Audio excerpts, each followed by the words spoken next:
I think எல்லாமே cover பண்ணிட்டாங்க. சில விஷயங்கள் கேட்கப்படுற கொஸ்டின்ஸ் ஒன்று பயாப்சி தான்.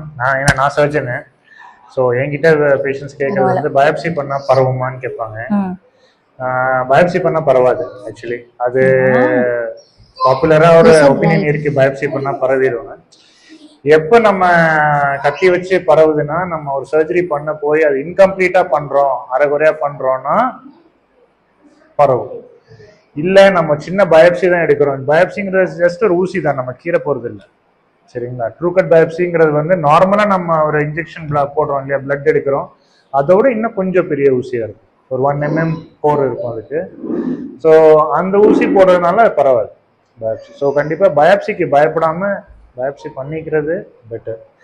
ஏன்னா அந்த பயாப்சிக்கு பயந்துட்டு இப்போ நம்ம பேஷண்ட் பேர் என்னமா பாட்டி பேரு, பயாப்சி இல்லாம கீமோதெரபி போட்டோமே ஃபர்ஸ்ட் சைக்கிள் கன்சென்ட் ஒரு பேஷண்ட், அவங்க அவ்வளவு பயந்துட்டு ட்ரீட்மெண்ட் பண்ணல, கட்டி பெருசாயிருச்சு.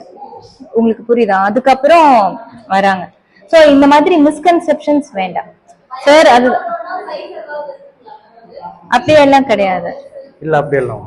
அதாவது இப்ப மேமோகிராம்ல வந்து நீங்க பாத்தீங்கன்னா, மேமோகிராம் ஏன் ஒன்ஸ் இன் 2 years 3 years பண்ண சொல்றோம் அப்படின்னா, இனிஷியல் ஸ்டேஜ்ல வந்து உங்களுக்கு கட்டி ஃபீலே ஆகாது.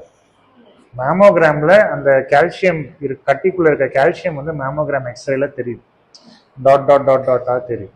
அந்த 1 சென்டிமீட்டர் கட்டி, சாரி நம்ம பேசிட்டோம் இல்லையா, 1 சென்டிமீட்டர் கட்டி சின்ன திராட்சை மாதிரி இருக்கும் போதே நம்மளா சுயமார்பக பரிசோதனை பண்ணும்போது கண்டுபிடிக்கலாம்.